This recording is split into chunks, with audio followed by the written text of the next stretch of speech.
Hello students. तो हम linear differential equation और कांस्टेंट कोएफिशिएंट टॉपिक में शॉर्टकट मेथड नंबर 7 है वो देख रहे हैं। और क्वेश्चन आपके सामने है d² - 4d+4 ऑफ y = ये जो एग्जांपल है हमें सॉल्व करना है और इसका सॉल्यूशन किस तरह होने वाला है ये आप भी देख सकते हैं। तो स्टार्ट करते हैं सॉल्यूशन। इसमें पहले हमें क्या करना पड़ेगा, ये जो गिवन डिफरेंशियल इक्वेशन है वो given differential equation as it is लिखना है। अब इस डिफरेंशियल इक्वेशन में हम ये d² - 4d+4 जब जीरो के साथ इक्वेट करेंगे तो यही क्या होने वाला है, हमारा एक्सिलरी इक्वेशन होने वाला है। लेकिन जब हम यही सिंप्लीफाई करने की कोशिश करते हैं तो ये d² - 4d+4 ये d-2 का के ब्रैकेट है उसका स्क्वायर हो जाएगा। तो थोड़ा सा हम ये तैयार कर रहे हैं, तो ये मुझे d-2 ब्रैकेट का स्क्वायर लिखना है। तो ये इसी तरह हम लिख सकते हैं, लेकिन इसमें मुझे ये जो पार्ट है इसके लिए ब्रैकेट देना है। तो इसी तरह हम ये जो d-2 उसके ब्रैकेट का स्क्वायर लिख सकते हैं। फिर जब हम ये सिंप्लीफाई करेंगे तो d-2 = 0, इसका मतलब ये क्या हो जाएगा, d = 2 हो जाएगा। लेकिन d-2 दो बार आया है तो ये भी क्या आने वाला है, दो बार d = 2 जो वैल्यू है आने वाली है। तो ये जो रूट है यहाँ हम ऐसा कह सकते हैं, दीज रूट्स, तो थोड़ा सा ये कैपिटल हुआ है तो हम आपको अच्छी तरह देने वाले हैं। तो ये these roots are real and repeated. तो ये जो रूट्स रियल भी है और रिपीटेड भी है, तो इसके हिसाब से हमें जो कॉम्प्लीमेंट्री फंक्शन है वो किस तरह कॉम्प्लीमेंट्री फंक्शन है आप यहाँ समझ गए होंगे। तो ये जो इस तरह आपका सॉल्यूशन आने वाला है रियल और रिपीटेड रूट के लिए। लेकिन यहाँ m1 की जो वैल्यू है वो m1 की वैल्यू क्या होने वाली है, 2 होने वाली है। इसी तरह ये कॉम्प्लीमेंट्री फंक्शन हो जाएगा। फिर जो पर्टिकुलर इंटीग्रल है, पर्टिकुलर इंटीग्रल के लिए 1/f(d) जो है, इसके लिए मुझे क्या करना पड़ेगा, d² - 4d+4 जो है ये लिखना पड़ेगा। आप यहाँ देख सकते हैं किस तरह ये पार्ट है और राइट हैंड साइड का पार्ट ये जो है वो x की जगह आने वाला है। अब आप यह देख सकते हैं इसमें जो डिनोमिनेटर की टर्म है d-4 जो है वही हम d-2 उसके ब्रैकेट का स्क्वायर ऐसे लिख सकते हैं। तो आपके सामने सब कुछ चेंजेस हो रहे हैं। इससे पहले हम ये जो 8 है, 8 कांस्टेंट है तो 8 को हम आउटसाइड में लेने वाले हैं। इसी तरह अब आप यहाँ देख सकते हैं ये जो नेक्स्ट स्टेप में हम क्या करने वाले हैं आपको अच्छी तरह देखना है, क्योंकि ये स्टेप हमारे लिए बहुत इम्पोर्टेंट है। अब आपको यहाँ देखने को मिल रहा है ये जो sin 2x है, sin 2x यहाँ किसी तरह इमेजनरी पार्ट ऑफ e⁻²x लिखने वाले हैं हम। इसके लिए ये आइडिया जब यूज करेंगे हम, तो ये जो आपके सामने sin ऑफ 2x है वही sin ऑफ 2x हम यहाँ e⁻I × 2x ऐसे लिख सकते हैं, या 2 को हम क्या कर सकते हैं पहले लिख सकते हैं। तो ये aix ऐसे कहेंगे तो भी चलेगा, तो ये 2ix ऐसे हो जाएगा। तो ये आपको अच्छी तरह देखना है। अब ये जो पर्टिकुलर इंटीग्रल का पार्ट है, यही पर्टिकुलर इंटीग्रल का पार्ट और सिंप्लीफाई करने के बाद किस तरह होने वाला है आप यहाँ देख सकते हैं। तो ये जो पार्ट है, ये पार्ट यहाँ क्या होने वाला है, इमेजिनरी पार्ट ऑफ ये जो है, ये पूरी तरह ये जो पार्ट है इस पार्ट को हम कैसे लिखने वाले हैं आप यहाँ देख सकते हैं।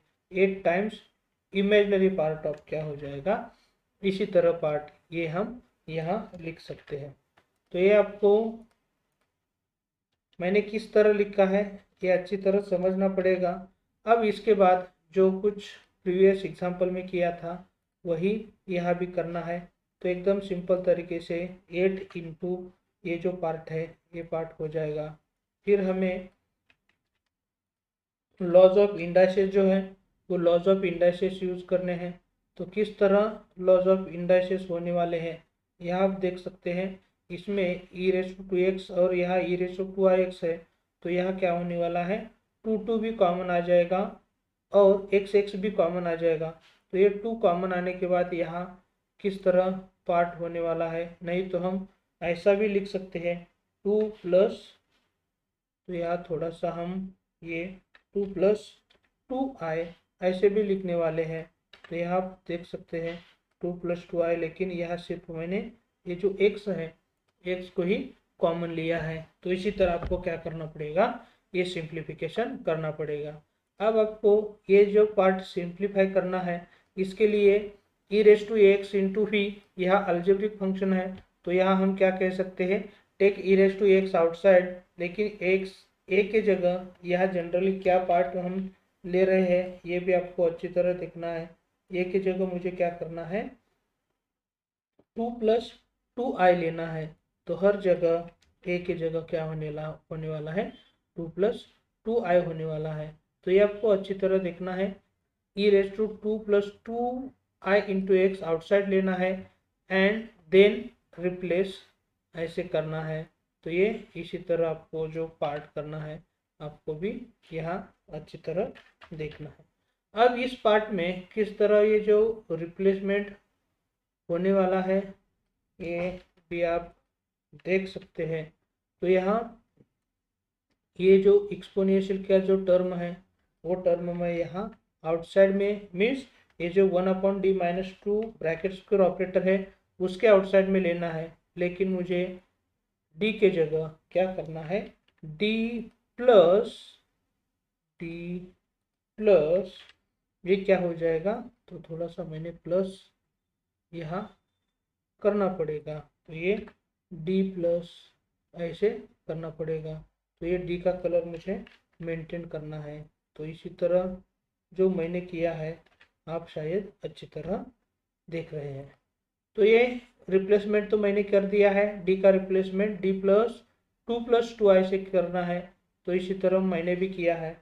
अब यहाँ से आगे ये जो रूल नंबर 4 है अलजेब्रिक फंक्शन के लिए, जो शॉर्टकट आइडिया है वही आइडिया यहाँ भी यूज़ करनी है। तो यहाँ आप देख सकते हैं +2 जो है, +2 को यहाँ क्या होने वाला है, -2 कैंसिल होने वाला है। अब यहाँ मुझे पहले इसका स्क्वायर करना है, अदरवाइज दूसरा भी फार्मूला है, लेकिन मैं थोड़ा सा ये फार्मूला कॉम्प्लिकेटेड हो जाएगा आपके लिए, तो इसलिए मुझे पहले क्या करना है, d प्लस 2i का स्क्वायर ही करना है।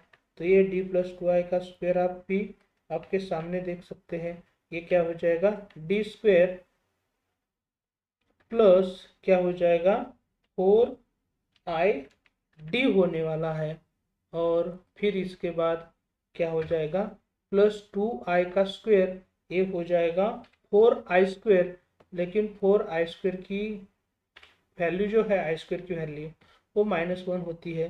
तो इसी तरह आपको ये सिंप्लीफिकेशन करना पड़ेगा। फिर आप जब ये पार्ट लिखते हैं तो आपको और एक तरीका, ये जो e raise to 2 plus 2ix है, फिर ये क्या कर सकते हैं, e रेस टू 2x यहाँ ऐसे लिख सकते हैं। तो थोड़ा मुझे e रेस टू 2x लिखना है, और जो नेक्स्ट पार्ट है वो नेक्स्ट पार्ट क्या लिख सकते हैं, e रेस टू 2ix है, ऐसे भी यहाँ लिख सकते हैं। तो इसका यूज़ क्या है मुझे वो भी हम आपको बताने वाले हैं, लेकिन इससे पहले ये जो टर्म्स हैं अलजेब्रिक फंक्शन है, इसके लिए मुझे इसी तरह के टर्म क्या करने हैं, असेंडिंग ऑर्डर में लिखने हैं। तो मुझे क्या करना पड़ेगा, पहले ये जो -4 टर्म है वो -4 टर्म पहले ही लिखना है, प्लस ये जो 4id है वो 4id उसके बाद टर्म होनी चाहिए। तो यहाँ plus 4id plus d square, इसी तरह ये टर्म मुझे क्या करना है, लिखना है। फिर आप यहाँ देख सकते हैं ये जो e रेस टू 2x है, e रेस टू 2x तो रियल पार्ट है, यहाँ मैंने आउटसाइड में लिख लिया है, तो इसी तरह आपको भी करना है। फिर ये जो टर्म है इसको मैं ब्रैकेट दे रहा हूँ, और इसके ब्रैकेट में आपको देखना है ये जो पहली टर्म है, पहली टर्म कॉमन लेना है। तो ये -4 को मैं कॉमन है, -2 times e raise to 2x हो जाएगा। तो ये भी आपको अच्छी तरह देखना है। तब तक ये जो ब्रैकेट का सीरीज एक्सपेंशन है वो सीरीज एक्सपेंशन हमें लिखना है, इसलिए हम क्या कर रहे हैं, ये मिडल टर्म जब माइनस है तो हर एक टर्म प्लस होने वाली है। तो यहाँ ये जो फंक्शन ऑफ डी है या ये ब्रैकेट है, ये ब्रैकेट का नेक्स्ट स्टेप में जाने के बाद क्या हो जाएगा, स्क्वायर होने वाला है। तो प्लस वही टर्म हम यहाँ लेने वाले हैं लेकिन उसका स्क्वायर करने वाले हैं यहाँ। ऐसे इसके बाद इन्फाइनाइटली मेनी टर्म्स भी हम ले सकते हैं, लेकिन यहाँ हमें एक्स स्क्वायर की टर्म यहाँ देखने को मिल रही है। आप यहाँ थोड़ा सा इसे फॉन्ट साइज में कम करता हूँ तो आप यहाँ देखेंगे तो यहाँ एक्स स्क्वायर है, तो यहाँ बे ब्रैकेट का स्क्वायर तक ही टर्म यहाँ लेने हैं और बाकी टर्म को मुझे छोड़ देना है। अब ये जब सिंप्लीफाई करेंगे तो आप भी देख सकते हैं ये जो पार्ट है किस तरह सिंप्लीफाई होने वाला है। इसके लिए मैं ये ब्रैकेट को रिमूव कर रहा हूँ। फिर यहाँ 4id को डिवाइड कौन से पार्ट से करने वाले हैं, हम 4 से करने वाले हैं। प्लस यहाँ डी स्क्वायर आपने को देखने को मिल रहा है, डी स्क्वायर को भी मुझे क्या करना पड़ेगा, 4 से ही डिवाइड करना पड़ेगा। तो इसी तरह ये सिंप्लीफिकेशन पहले टर्म के रिलेटेड हो जाएगी। लेकिन जब दूसरे टर्म के रिलेटेड आप करने के लिए जाएंगे तो यहाँ आप a प्लस बी ब्रैकेट का स्क्वायर न्यूमरेटर में यूज करेंगे तो पहले टर्म का स्क्वायर a स्क्वायर हो जाएगा। प्लस 2ab जैसा टर्म करेंगे तो यहाँ 2ab जैसे टर्म में d और d स्क्वायर डी क्यूब होता है, लेकिन यहाँ x स्क्वायर है इसलिए डी क्यूब की टर्म छोड़ देंगे। प्लस बी स्क्वायर जैसी टर्म करेंगे तो d⁴ आ जाएगा। तो इसका मतलब ये डी स्क्वायर के रिलेटेड जो टर्म आती है उसका कोई भी यूज हमारे लिए नहीं है। तो ये जो पार्ट है ये पार्ट का हमें क्या करना है, स्क्वायर करना है। तो आपके सामने इस पार्ट का स्क्वायर कर रहे हैं, लेकिन जब स्क्वायर करने के लिए जाएंगे तो ये 4 का स्क्वायर और डिनोमिनेटर के 4 का स्क्वायर ये दोनों क्या हो जाएंगे, 16 और 16 हो जाएंगे। तो ये इसी तरह 4 कैंसिल हो जाएगा। फिर यहाँ क्या हो जाएगा, i और d का क्या होने वाला है, स्क्वायर होने वाला है। लेकिन फिर i का जो स्क्वायर है वो -1 होता है। तो यहाँ सिर्फ मैं क्या करने वाला हूँ, i का स्क्वायर -1 आता है तो यहाँ मैंने माइनस लिखा है और यहाँ क्या हो जाएगा, d स्क्वायर हो जाएगा। और इसी तरह आपको क्या करना पड़ेगा, एकदम सिंपल तरीके से सिंप्लीफिकेशन जो है वो सिंप्लीफिकेशन करना पड़ेगा। फिर आप देख सकते हैं किस तरह और आगे हम सिंप्लीफिकेशन करने वाले हैं। तो ये दोनों पार्ट को हम कंबाइन करेंगे तो यहाँ एलसीएम लेने के लिए माइनस है यहाँ, लेकिन 4 से मल्टीप्लाई करने के बाद डी स्क्वायर -4d स्क्वायर हो जाएगा अपन 4। तो ये जो पार्ट है यही पार्ट हम कैसे लिख सकते हैं, आप भी यहाँ देख सकते हैं 3/4 इंटू क्या होने वाला है, डी स्क्वायर। तो ये दोनों का सिंप्लीफिकेशन मैंने यहाँ कैसे किया है आपको अच्छी तरह देखना है। अब इसके बाद जो ये पार्ट हो जाएगा, ये पार्ट मुझे अच्छी तरह एक्सप्रेस करना है आपके सामने। तो इसलिए मैं यहाँ आपके सामने सब कुछ जो चेंजेस है वो चेंजेस कर रहा हूँ। तो इसी तरह ये एक्सप्रेस हो जाएगा। फिर आप यहाँ देख सकते हैं बाकी सब कुछ एज इट इज़ रहेगा, लेकिन मुझे ये जो एक्स स्क्वायर है, एक्स स्क्वायर 1 के साथ अप्लाई करना है। तो 1 इंटू ये पार्ट हो जाएगा। फिर ये क्या होने वाला है, डी ऑफ एक्स स्क्वायर हो जाएगा। तो हम थोड़ा सा ब्रैकेट में डी ऑफ एक्स स्क्वायर ले रहे हैं।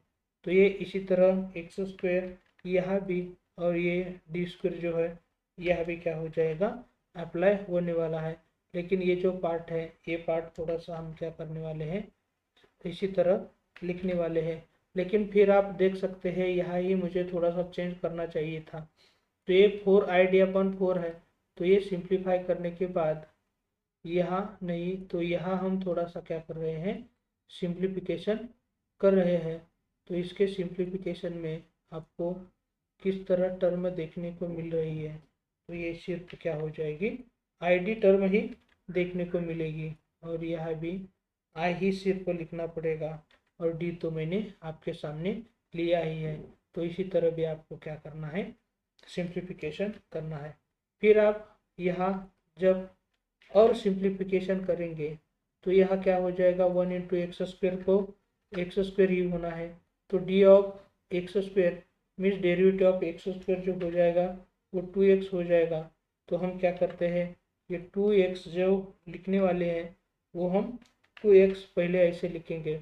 फिर यहाँ D square of x square है, तो ये जो पार्ट होने वाला है एक्स स्क्वेयर का एक डेरिवेटिव 2x होता है और 2 बार लेंगे तो 2 हो जाएगा। तो इसी तरह हमें ये जो डेरिवेटिव का कंसेप्ट मीन्स डी ऑपरेटर का काम तो सब कुछ एंड हो गया है। अब यहाँ मुझे क्या करना है, 2 के साथ 2 कैंसिल करेंगे तो यहाँ सिर्फ क्या रहने वाला है, 3/2 रहने वाला है।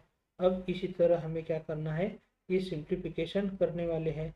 लेकिन फिर आप और सिंप्लीफिकेशन मीन्स इमेजिनरी पार्ट लेना है, तो ये जो रियल पार्ट है, रियल पार्ट आपके सामने इकट्ठा कर रहा हो, तो ये रियल पार्ट क्या हो जाएगा, एक्स स्क्वेयर माइनस 3/2 हो जाएगा।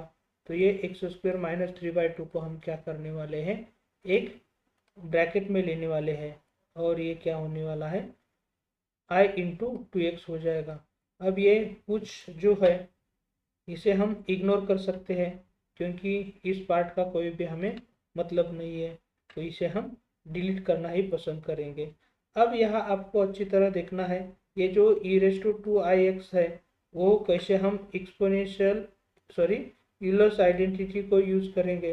तो ये जो पार्ट है हम आपके सामने थोड़ा सा टाइप करके एक्सप्रेस करने वाले हैं। लेकिन ये जो 2x है उस 2x की जगह e⁻²ix है, इसके रिलेटेड हम क्या कर सकते हैं, cos of 2x plus i sine of क्या हो जाएगा, 2x हो जाएगा। ये e⁻²ix का पार्ट जो है वो इसी तरह होने वाला है। अब हमें यहाँ क्या करना है ये भी आपको अच्छी तरह समझना है।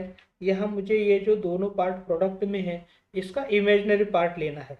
तो ये किस तरह हम इमेजिनरी पार्ट ले रहे हैं, वो डायरेक्ट इमेजिनरी पार्ट को लेने के लिए मुझे क्या करना है, ये जो रियल पार्ट है cos 2x, वो cos 2x को हम पहले ब्रैकेट से डिलीट करके ले रहे हैं क्योंकि आपको समझ में आएगा।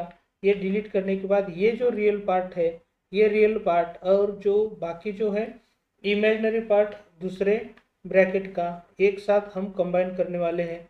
तो ये किस तरह, ये 2x इंटू कॉस 2x हो जाएगा। तो यहाँ से हम क्या करने वाले हैं, इमेजिनरी पार्ट को डिलीट करने वाले हैं। फिर यहाँ आप देख सकते हैं इस साइड का रियल पार्ट है प्लस करके लेने वाले हैं। तो यहाँ हम प्लस करके ये जो रियल पार्ट है इस रियल पार्ट को यहाँ ले रहे हैं और पहला ब्रैकेट है उसका इमेजिनरी पार्ट sin 2x है, इसे भी हम यहाँ ले रहे हैं। तो इसी तरह आपका ये जो प्रोडक्ट है, प्रोडक्ट करके सम लिया है, वही क्या है, इमेजिनरी पार्ट है। अब एक बार मैंने इमेजिनरी पार्ट लिया है तो यहाँ फिर दोबारा इमेजिनरी पार्ट लिखने की ज़रूरत नहीं है। तो इसी तरह ये जो पार्ट आपके सामने है यही इमेजिनरी पार्ट है और ये सब कुछ जो आप देख रहे हैं यही particular integral of the given differential equation है। तो एकदम सिंपल तरीके से हम क्या कर सकते हैं, इसी तरह ये जो पर्टिकुलर इंटीग्रल है वो पर्टिकुलर इंटीग्रल फाइंड आउट कर सकते हैं। अब आपके सामने ये जो पार्ट है वो complete solution CF plus PI होगा, लेकिन CF आप देखेंगे तो एक कॉम्प्लीमेंट्री फंक्शन किस तरह होने वाला है, C1 plus C2x into e⁻²x है। तो वही कंप्लीट सॉल्यूशन के लिए कॉम्प्लीमेंट्री फंक्शन मुझे लेना है और किस तरह पर्टिकुलर इंटीग्रल यहाँ प्लस करना है मुझे, लेकिन ये पर्टिकुलर इंटीग्रल में क्या है, माइनस साइन है। तो यही पार्ट है, हम माइनस ऑफ इसी तरह लिख सकते हैं और ये जो आपके सामने है यही complete solution of given differential equation है।